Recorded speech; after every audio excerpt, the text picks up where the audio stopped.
Hello friends, हमारे YouTube channel अड्डा 2020 में आपका स्वागत है। तो आज हम लेकर आए हैं रेलवे के प्रीवियस ईयर क्वेश्चन लेकर आए हैं जो आने वाले सभी एग्ज़ाम के लिए बेहद महत्वपूर्ण है। चाहे वो रेलवे एलपी हो, टेक्नीशियन हो या एनटीपीसी हो, रेलवे ग्रुप डी हो। ये जो क्वेश्चन हमने लिए हैं रेलवे ग्रुप डी के प्रीवियस ईयर क्वेश्चन लिए हैं, इनकी चर्चा हम लोग पूरी डिटेल के साथ करेंगे। एक एक क्वेश्चन का हम आपको पूरा डिटेल बताएंगे। तो आइए हम लोग एक एक करके स्टार्ट करते हैं। पहला क्वेश्चन आपसे पूछ रहा है कि निम्नलिखित में से कौन सा रेडॉक्स अभिक्रिया का उदाहरण नहीं है। तो ये बोल रहा है कि इन चार अभिक्रिया दिया है, इन चारों में से कौन जो है रेडॉक्स अभिक्रिया का उदाहरण नहीं है। तो देखिए रेडॉक्स अभिक्रिया क्या होती है। तो रेडॉक्स अभिक्रिया वे अभिक्रिया होती है जिस अभिक्रिया में ऑक्सीडेशन और रिडक्शन दोनों साथ साथ हो। ठीक है, दोनों साथ साथ हो। जैसे एग्जाम्पल में हम आपको बताते हैं, जैसे ये है आपका ZnO+C। ठीक है, ये Zn+CO बन रहा है। ठीक है, तो देखिए ZnO। ठीक है, तो यहाँ पे Zn ठीक है, जिंक की आपकी ऑक्सीकरण संख्या कितनी आ जाएगी, A+2 हो जाएगी। ठीक है, कितनी हो जाएगी, +2 हो जाएगी। और यहाँ पे कितनी होगी, 0 होगी। ठीक, अब यहाँ पे देखिए कार्बन की कितनी है, 0 है। और यहाँ पे कार्बन की कितनी है, +2 है ना। तो देखिए यहाँ पे 0 से कितना हो गया, 2 हो गया। और यहाँ पे जो है +2 से कितना हो गया, 0 हो गया। ठीक है, तो यहाँ पे देखिए ये वाला जो अभिक्रिया है जिनका Zn जो +2 से 0 हुआ है, इसे क्या बोला जाता है, ये होता है आपका रिडक्शन होता है। ठीक है, क्या होता है, रिडक्शन होता है। और जब ये 0 से +2 जो गया है, जो ऑक्सीकरण संख्या बढ़ी है, तो इसे बोलते हैं ऑक्सीडाइजेशन। ठीक है, ऑक्सीडाइजेशन बोलते हैं। तो ये भी एक ही अभिक्रिया में दोनों संपन्न हुआ है। ठीक है, ये जो है देखिए रिडक्शन और ऑक्सीडेशन ये दोनों जो है एक ही अभिक्रिया में संपन्न हुआ है। तो ये जो है आपका रेडॉक्स अभिक्रिया का ये उदाहरण है। ठीक है, ये रेडॉक्स अभिक्रिया का उदाहरण है। अब इनमें से हमसे पूछा है कि कौन सा नहीं है। ठीक है, देखिए कौन सा नहीं है, तो इनमें से कौन सा नहीं है। तो देखिए आपका ये चौथा वाला नहीं है। ठीक है, देखते हैं जैसे AgNO3 NaCl। ठीक है, AgCl NaNO3 ये जो है बन रहा है आपका। तो इसमें देखिए Ag का कितना है, A+ है। ठीक है, और यहाँ पे Ag का कितना होगा, यहाँ पे भी प्लस होगा। देखिए कैसे निकालते हैं। ठीक है, तो ये जो है NO3 एक निगेटिव चार्ज है। ठीक है, यहाँ पे क्या है, एक निगेटिव चार्ज होगा। NO3 के ऊपर एक निगेटिव चार्ज होता है। ठीक है, तो एक निगेटिव चार्ज, तो ये जी पर क्या होगा, 1+, तब ये जाके ये पूरा ये आपका पूरा होगा। ठीक है, 1+। अगर यहाँ पे 2 निगेटिव होता तो यहाँ पे 2+ होते हैं बैलेंस करने के लिए। ठीक है, इसी तरह देखिए NaCl एक निगेटिव Cl पर है तो 1+ Na पर है। ठीक है, इसी तरह देखिए एक Cl जो है निगेटिव है, Ag 1+ है। यहाँ पे भी NaNO3 यहाँ पे एक निगेटिव है और यहाँ पे एक पॉजिटिव है। ठीक है, तो यहाँ पे देखिए Ag को लेते हैं हम। Ag पे देखिए 1+ था, यहाँ पे भी 1+ है। ठीक है, अब Na को लेते हैं, Na पर 1+ है, यहाँ पे ये भी 1+ है। ठीक है, तो ये जो अभिक्रिया है ये आपका द्विविस्थापनीय अभिक्रिया है। क्यों, क्योंकि देखिए Ag को विस्थापित कर रहा है और Na को विस्थापित कर रहा है। ये दोनों को जो है ये विस्थापित कर रहा है, तो इसलिए ये द्विविस्थापित अभिक्रिया है। और ऐसे में बोलेंगे तो ये विस्थापन अभिक्रिया है। तो कौन सा नहीं है इसमें रेडॉक्स अभिक्रिया का उदाहरण, तो ये चौथा अभिक्रिया है। ठीक है, तो कौन सा ऑप्शन सही हो जाएगा, ये बी जो है आपका, ये ऑप्शन जो है आपका सही हो जाएगा। ठीक है, तो रेडॉक्स अभिक्रिया आपको समझ में आ गई होगी। इससे जो है हर मतलब कि हर शिफ्ट में एक क्वेश्चन पूछा था आपसे। अभिक्रिया बहुत आएंगे आपके और आगे वाले भी एग्जाम में पूछे जाएंगे इसी तरह। अब आगे हम लोग देखते हैं अगला क्वेश्चन कि कार्बन के इलेक्ट्रॉनिक विन्यास में शामिल कोषों की कुल संख्या कितनी है। तो ये कार्बन की पूछ रहा है। तो कार्बन का कितना होता है, ये 6 होता है कार्बन का। ठीक है, कार्बन का कितना होता है, 6 होता है। तो इसका हम लोग लिख लेते हैं इलेक्ट्रॉनिक विन्यास। तो क्या होता है, देखिए 1s2 2s2 ठीक है, और 2p2 होता है। ठीक है, तो देखिए किसी तत्व में जितनी कक्षा होती है, ठीक है, जितनी जो है ये कक्षा होती है उतनी जो है कोषों की संख्या होती है। तो आपसे पूछा है कोषों की कुल संख्या कितनी है, तो जितनी कक्षा होगी उतनी कोष होंगे। तो कितनी कक्षा है, 2 है। ठीक है, तो कोषों की संख्या कितनी होगी, 2 होगी। तो ये जो है ऑप्शन डी जो है आपका सही हो जाएगा। ठीक है। और एक महत्वपूर्ण बिंदु और जो एग्जाम में आगे पूछे गए, जो आपको मैं बिंदु बता रहा हूँ अभी, इसको नोट कर लीजिए। तो पूछता है कि कार्बन के क्रिस्टली अपरूप कौन कौन होते हैं, ठीक है। तो दो तो आपको बहुत याद है, एक हीरा, ठीक है, एक हीरा और एक क्या है, ग्रेफाइट, ठीक है। क्या है, एक हीरा एक ग्रेफाइट। लेकिन अगला दो है जो, वो बहुत कम लोग को याद रहता है। उसमें से जो है ग्रेफीन है आपका एक, ठीक है, ये ग्रेफीन है और एक फुलरीन है। क्या है, फुलरीन है। ये जो है आपका कार्बन के अपरूप है, क्रिस्टली अपरूप है ये चारों, ठीक है। या अपरूप बोल लीजिए, आपसे पूछ लेगा, या क्रिस्टली अपरूप, ठीक है। तो ये चारों जो है कार्बन के, ये आपका अपरूप है। अब आगे हम लोग देखते हैं, आगे पूछ रहा है कि साइक्लोहेक्सेन में कितने सीसी बांड होंगे और कितने सीएच बांड होंगे, और इसमें जो है इस प्रकार कुल कितने जो है सहसंयोजी बंध होंगे। तो साइक्लोहेक्सेन का फॉर्मूला क्या होता है, C6H6 होता है, ठीक है। तो इसका जो है फार्मूला हो गया, ठीक है। ये बनेगा कैसे, देखिए ये इस तरह होता है, ठीक है, ठीक। यहाँ पे कार्बन, यहाँ पे कार्बन, यहाँ पे, यहाँ पे, यहाँ पे और यहाँ पे, ठीक। तो ये इससे जो है हाइड्रोजन जुड़ेंगे, यहाँ पे 12 होगा, ठीक है, सॉरी 6 नहीं होगा 12। और यहाँ पे, ठीक है, ये सब जो है आपके क्या जुड़ेंगे, हाइड्रोजन, ठीक है। यहाँ पे H, ये यहाँ पे H आपके जुड़ जाएंगे, आपका यहाँ पे H जो है जुड़ जाएगा। तो ये आपसे क्या पूछा है, CC बांड कितने होंगे, ठीक है। तो देखिए 1 2 3 4 5 6 कितने होंगे, CC बांड जो है आपके 6 होंगे, ठीक। अब बोला कि CH बांड कितने होंगे, तो CH बांड कितने, 1 2 2 2 4 2 6 2 8 2 10 2 12, 12 जो है आपके CH बांड होंगे। और टोटल कुल कितने होंगे सहसंयोजी बांड, तो ये आपका होंगे 18, 12 6 18। तो इसलिए ऑप्शन कौन सा हो जाएगा, ये डी जो है 6 12 18, ठीक है। कौन सा, 6 12 18, ये जो है आपका सही हो जाएंगे, ठीक है। तो ये आपको हमने बता दिया। अब आपको इसमें क्वेश्चन एक और पूछेगा, कैसे पूछेगा मैं बता रहा हूँ, देखिए जैसे आप, ये आपका हो गया, ठीक है,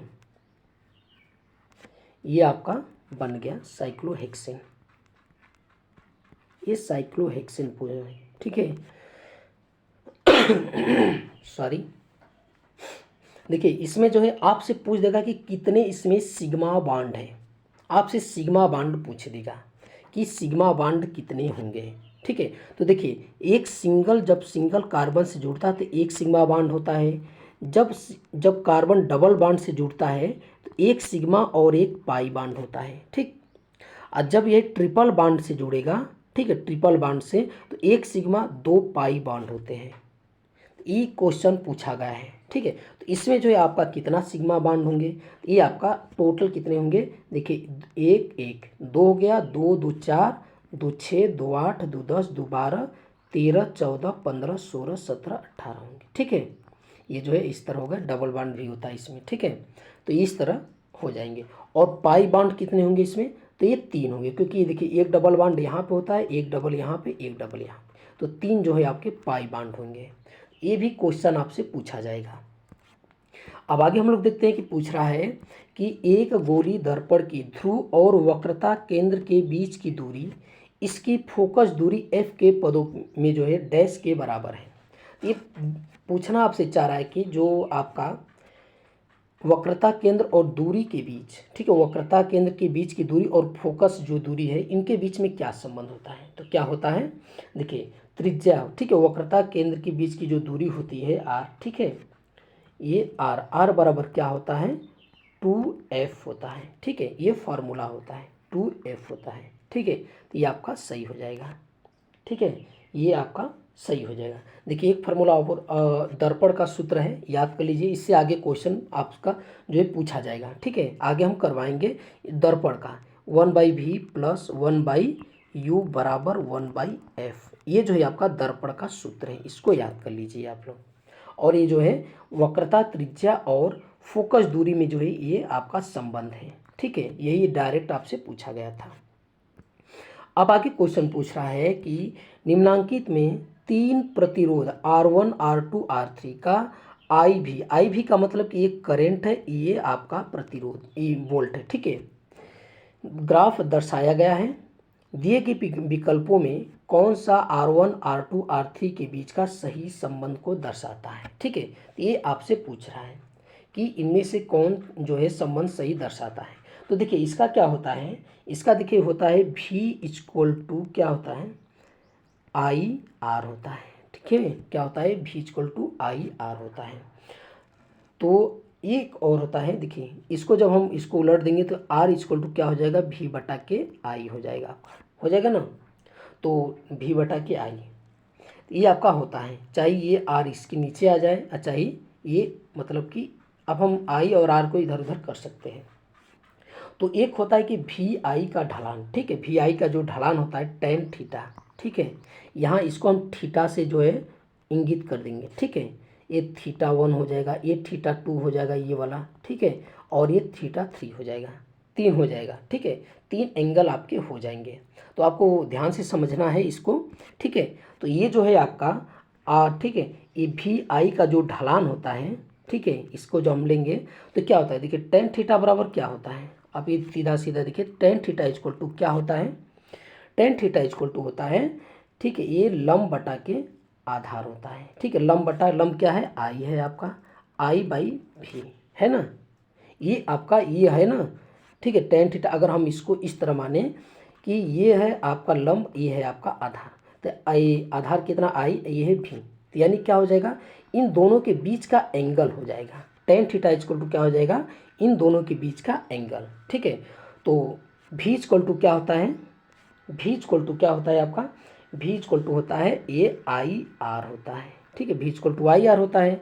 तो देखिए ये जो टेन थीटा होता है ये आर के रिवर्स प्रोपोर्शनली होता है। ठीक है, जो टेन थीटा होता है, टेन थीटा ये जो होता है 1/r के बराबर होता है। ठीक है, तो इससे क्या होगा, जिसका जो एंगल छोटा होगा उसका रेजिस्टेंस अधिक होगा। ठीक है, तो देखिए ये r इक्वल टू क्या हो जाएगा, 1/tan थीटा।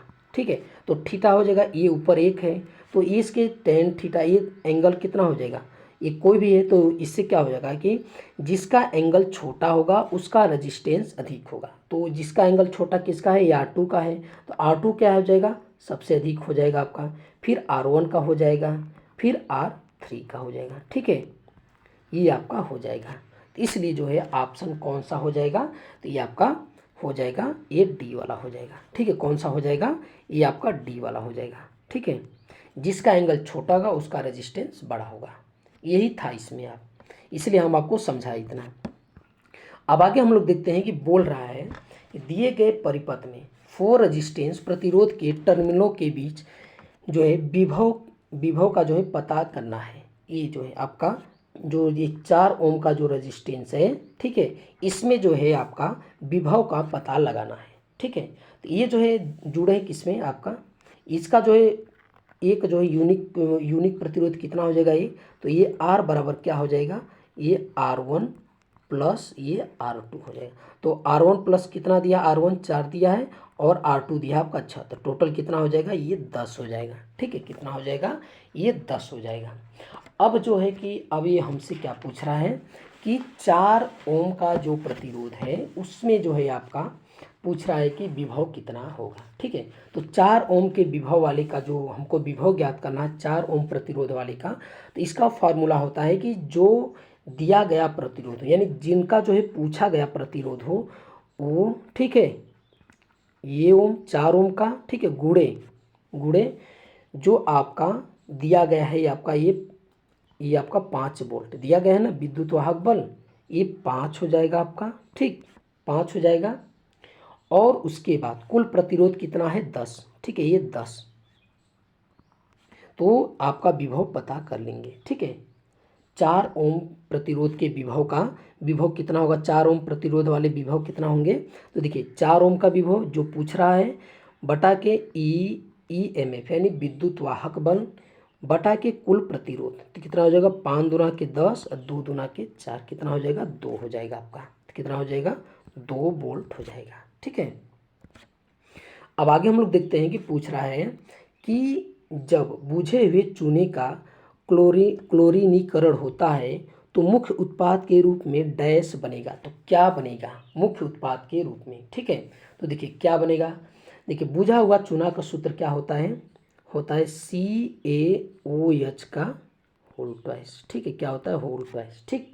अब प्लस Cl2 होता है, ठीक है। तो इस ये जो अभिक्रिया करेगा तो क्या बनेगा CaOCl2 प्लस H2O, ठीक है। तो क्या बना आपका उत्पाद, तो ये आपका कैल्शियम ऑक्सीक्लोराइड, ठीक है। क्या बना कैल्शियम ऑक्सीक्लोराइड बना, ठीक है। अब आगे है पूछ रहा है कि निम्न कथनों पर विचार करते हुए सही उत्तर का चयन कीजिए। पूछा है कि निर्जल सोडियम कार्बोनेट का उपयोग सोडा एसिड अग्निशामकों में किया जाता है, ठीक है। ये आपसे पूछ रहा है तो ये आपका कथन जो है गलत है।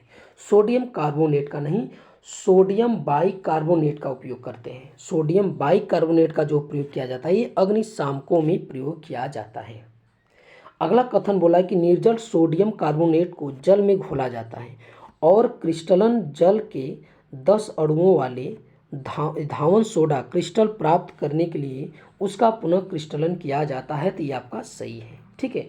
तो सोडियम कार्बोनेट का फॉर्मूला क्या होता है, देखिए इसका होता है Na2CO3, ठीक है। ये 10H2O, ठीक है। ये 10 अणुओं वाला धवन जो है इसको पुनः प्राप्त करने के लिए क्रिस्टलन करते हैं, ठीक है। इसको प्राप्त करने के पुनः क्रिस्टलन करते हैं। तो यही आपका तो कथन कौन सा है, कथन 2 जो है आपका सही है और 1 जो है गलत है।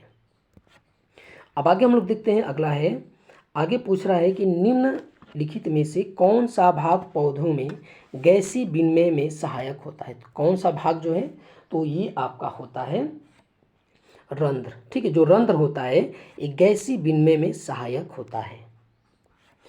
अब आगे हम लोग देखते हैं, अगला क्वेश्चन है कि चुंबकीय क्षेत्र के अंदर स्थित धारावाही चालक पर लगने वाला बल ज्ञात करने के लिए प्रयुक्त फ्लेमिंग के बाएं हाथ के नियम के अनुसार अंगूठा और तर्जनी क्रमशः मतलब कि किसे निरूपित करते हैं। तो देखिए जो अंगूठा होता है आपका, ठीक है, जो अंगूठा होता है ये आपका जो है बल को निरूपित करता है, ठीक है, बल को निरूपित करता है। और उसके बाद जो तर्जनी होती है, जो तर्जनी आपकी होती है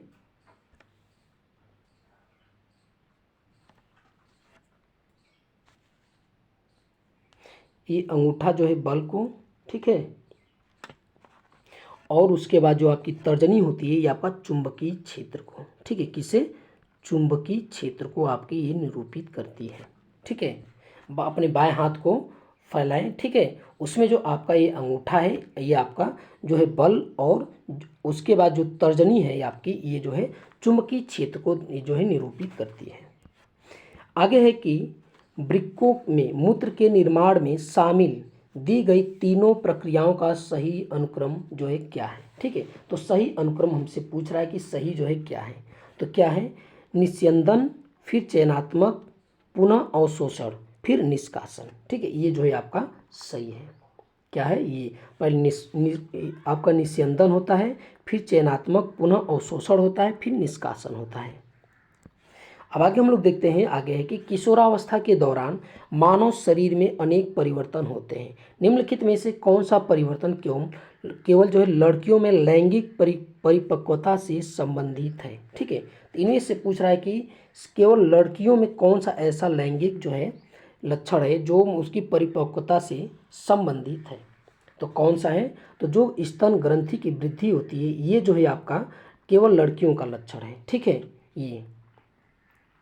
ये आपका होता है, उनमें जो है 3-4 तरह का टेस्टोस्टेरोन होता है, फिर उसके बाद आपका ऑक्सीटोसिन होता है हार्मोन्स। ये सभी जो 3-4 तरह के जो हार्मोन्स होते हैं उनके कोई शरीर की वृद्धि करता है, तो कोई जो बच्चेदानी होती है उनकी जो है उसमें मांसपेशियां ताकि जैसे गर्भाधारण करने की उनके में जो है प्रवृत्ति हो सके, ठीक है, तो कोई उसको बढ़ाता है। तो ये सब उनकी जो है लड़कियों के लैंगिक क्षमता होती है। ये जो है लैंगिक परिपक्वता होती है उनमें जो है जैसे जैसे वो किशोरावस्था के दौरान उनमें उनके शरीर में जो परिवर्तन होता है, स्तन वृद्धि और उसके बाद गर्भ धारण करने की क्षमता, ये सब उनके विकास होते हैं।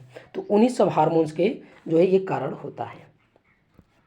आगे हम लोग देखते हैं कि किस जीवाणु की उत्पत्ति जल प्रदूषण का सूचक है। ठीक है। तो किस जीवाणु की उत्पत्ति जो है जल प्रदूषण का सूचक है? तो इनमें से है आपका ई कोलाई कोलीफॉर्म। ठीक है, ई कोलाई कोलीफॉर्म जो है आपका जल प्रदूषण सूचक का जो है, ये जल प्रदूषण का ये सूचक है। अब आगे हम लोग देखते हैं कि इनमें से कौन से विद्युत मोटर के आर्मेचर के भाग हैं। ठीक है, इनमें से विद्युत मोटर के आर्मेचर के भाग हैं, इनमें से कौन है? ठीक है, तो ये आपसे पूछा है, तो देखिए कौन है। तो ये आपका मृदु लौ कोड। ठीक है, मृदु लौ कोड जो है आपका, ये जो है आपका सिर्फ भाग है। ठीक है, ये आपका सी जो है आपका सही हो जाएगा। आगे हम लोग देखते हैं कि मनुष्य के पाचन तंत्र में होने वाली कौन सी क्रिया गंदगी पर साबुन के पैसीकरण की क्रिया के समान होती है? तो कौन सी है? तो यह है आपकी पित्त लवकों द्वारा बड़ी वसा गोलिकाओं को छोटी गोलिकाओं में विघटित किया जाना। ये जो है आपका डी जो है आपका सही हो जाएगा। ठीक है, अब आगे हम लोग देखते हैं आगे की निम्नांकित चित्र में आपतित किरण और निर्गत किरण को क्रमशः किसके द्वारा दर्शाया जाता है? ठीक है, तो किसके द्वारा जो है दर्शाया गया है? तो ये देखिए आपका जो है, ये है आपका आपतित किरण है, ये आपका निर्गत किरण है। ठीक है, तो ये देखिए ये किरण जो जा रहा था तो इसको जाना चाहिए इस सीधा इस तरह। ठीक है, ये इस तरह जाना चाहिए, लेकिन ये जो है विचलित होकर ये इस तरह हो गया। ठीक है, तो ये आपतित किरण है, ये निर्गत किरण है और ये आपका विचलन कोण है। ठीक है, तो कौन सा हो जाएगा? ए बी और सी डी, ये जो है आपका सी जो है सही हो जाएगा। अब आगे हम लोग देखते हैं कि निम्न में से किस तत्व के आणविक रूप में परमाणुओं की संख्या अधिकतम होती है? ठीक है, तो किस में जो है परमाणुओं की संख्या अधिकतम होती है? तो ये जो है आपका सल्फर। सल्फर में जो है ये बहु परमाणु, ठीक है, बहु परमाणु जो है ये आपका है। ठीक है, जैसे एक परमाणु कौन होते हैं? जैसे आपका नियान हो गया। ठीक है, ये नियान है, आर्गन है। ठीक है, नियान और आर्गन जो है ये आपका एक परमाणु है। ठीक है, बहु परमाणु में ये सल्फर है, क्योंकि इसके बाहरी कक्षा में 6 इलेक्ट्रॉन होते हैं। और दो द्विपरमाणु कौन होते हैं? जैसे क्लोरीन हो गया, क्लोरीन के इसको एक इलेक्ट्रॉन, जैसे क्लोरीन Cl2, ठीक है ना, तो इसमें जो एक इलेक्ट्रॉन इसका, एक Cl का दूसरे Cl का, नहीं Cl2 द्विपरमाणु हो गया, N2 हो गया। ठीक है, ये द्विपरमाणु हो गया, O2 हो गया। ठीक है, ये सब द्विपरमाणु, इसमें दो है, Cl2 N2 Cl। ठीक है, आगे हम लोग देखते हैं कि किन कारकों ने वैज्ञानिकों को तत्वों के वर्गीकरण की ओर अग्रसर किया है। ठीक है, तो इनमें से किन कारकों ने वैज्ञानिकों को तत्वों के वर्गीकरण की ओर जो है अग्रसर किया है? तो ये है आपका, देखिए, तत्वों के संश्लेषण की विभिन्न विधियां, तत्वों के विभिन्न स्रोत, तत्वों के विभिन्न गुण, ये तीनों जो है आपके वैज्ञानिकों को तत्वों के वर्गीकरण की ओर अग्रसर किया है। अब आगे हम लोग देखते हैं कि एक गोली दर्पण के फोकस और वक्रता केंद्र के बीच की दूरी वक्रता त्रिज्या आर के पदों में जो है के बराबर होगी। ठीक है, तो ये पूछ रहा है, तो इनके बीच में संबंध क्या होता है? वक्रता त्रिज्या और फोकस दूरी के बीच में, तो ये आपका होता है R इक्वल टू 2F होता है। ठीक है, तो F इक्वल टू क्या हो जाएगा? R/2 हो जाएगा। ठीक है, R/2 हो जाएगा। अब आगे हम लोग देखते हैं कि एक वस्तु अभिसारी लेंस से 25 सेंटीमीटर की दूरी पर रखी गई है। ठीक है, और लेंस से 30 सेंटीमीटर की दूरी पर वस्तु का वास्तविक और उल्टा प्रतिबिंब निर्मित होता है, तो लेंस का उत्पन्न आवर्धन किसके बराबर होगा? ठीक है, अब यहाँ पे जो है पूछा है आवर्धन क्षमता। ठीक है, क्या पूछा है? आवर्धन। तो ठीक है, तो इसको हम लोग देखते हैं, तो ये आपका हो जाएगा, देखिए, ये आवर्धन बराबर क्या हो जाएगा? अभिसारी लेंस का आवर्धन m बराबर क्या हो जाएगा? V/u हो जाएगा। ठीक है, V/u। अब जो है इसमें जो u होता है ये निगेटिव में होता है। ठीक है, ये निगेटिव में होता है। v जो होता है ये जो है आपका पॉजिटिव में होता है। ठीक है, ये पॉजिटिव में होता है। और जो f होता है ये भी जो है अभिसारी लेंस में f जो होता है ये भी पॉजिटिव होता है। ठीक है, तो अभिसारी लेंस में जो u होता है निगेटिव होता है, v जो है आपका पॉजिटिव और f जो है पॉजिटिव। तो v कितना दिया है? 30 सेंटीमीटर दिया है। ठीक है, कितना? 30 दिया है। और आपका u कितना दिया है? 25। तो u कितना? u क्या होता है? निगेटिव होता है, ये हो गया 25। तो 5 छक्का 30, 5 पचम 25, तो -6 बटा के क्या हो जाएगा? 5 हो जाएगा ये आपका। ठीक है, तो क्या हो जाएगा? ऑप्शन जो है ये सी जो है सही हो जाएगा। अब आगे हम लोग देखते हैं कि कोई भी अभिक्रिया जो अविलेय अवक्षेप उत्पन्न करती है उसे डैश कहा जाता है। तो उसे क्या कहा जाता है?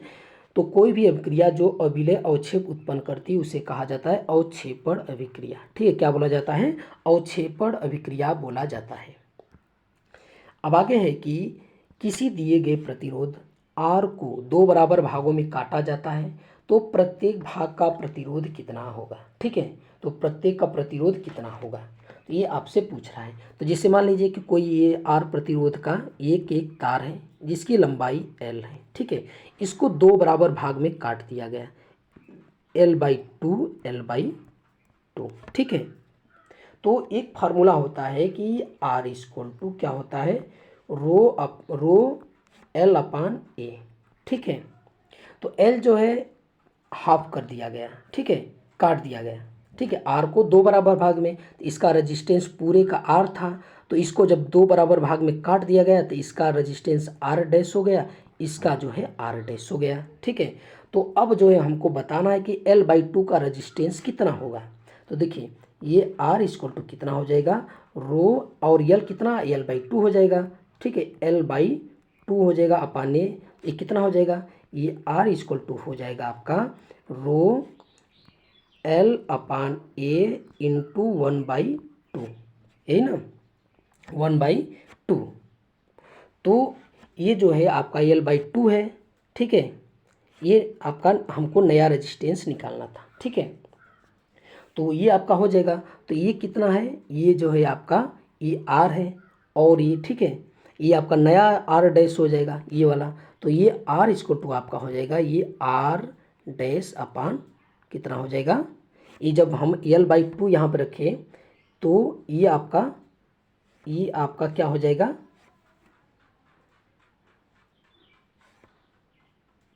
ये आपका R' हो जाएगा। ठीक है, ये हो जाएगा, इसको हम R' मान लेते हैं। ठीक है, R' = row L/2 upon A। ठीक है, तो ये आपका कितना है, ये R' हो गया। ठीक है, क्या हो गया, ये R' हो गया और ये R'। ठीक है, तो ये कितना R है, तो ये 1/2 है, तो ये कितना हो जाएगा 2।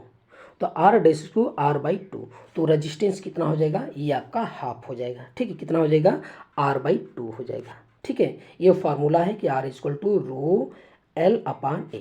ठीक है, तो पहले रेजिस्टेंस था इसका R, लंबाई L माना था हमने, तो अब इसको करा है कि दो बराबर भाग में काट दिया गया। ठीक है, तो L/2 L/2 हो गया। तो इनका रेजिस्टेंस आप कितना हो गया, R' हो गया L/2 का, इसका भी R'। तो R' = row L/2 upon A। तो ये जो है इस पे जो है आपके क्वेश्चन पूछे गए हैं कई ठो। आगे भी हम आपसे करवाएंगे क्वेश्चन आगे, तो कई क्वेश्चन आएगा। अब आगे पूछ रहा है कि दिए गए चित्र का ध्यानपूर्वक अध्ययन कीजिए। निम्नलिखित में से कौन सा विकल्प नीले काले रंग की उपस्थिति के कारण सही व्याख्या करता है। ठीक है, इसमें जो है सही व्याख्या करता है, यही पूछा है कि नीले काले रंग में परिवर्तित होता हुआ आलू का रस। ठीक है, ये आयोडीन नीले काले रस में जो है परिवर्तित होता हुआ आलू का रस जो है आपका क्या होगा, आलू के रस में स्टार्च होता है जो आयोडीन मिलाने पर क्या हो जाता है, नीला काला हो जाता है। ठीक है, क्या हो जाता है, नीला काला हो जाता है। तो ये जो है आपका सही हो जाएगा। तो ये आज का लास्ट क्वेश्चन था। तो आज का हमारा ये वीडियो आपको कैसा लगा, अच्छा लगा तो हमें कमेंट में ज़रूर बताएं। इसी तरह आगे हम पूरे डिटेल के साथ करवाएंगे। देखने के लिए बहुत बहुत धन्यवाद।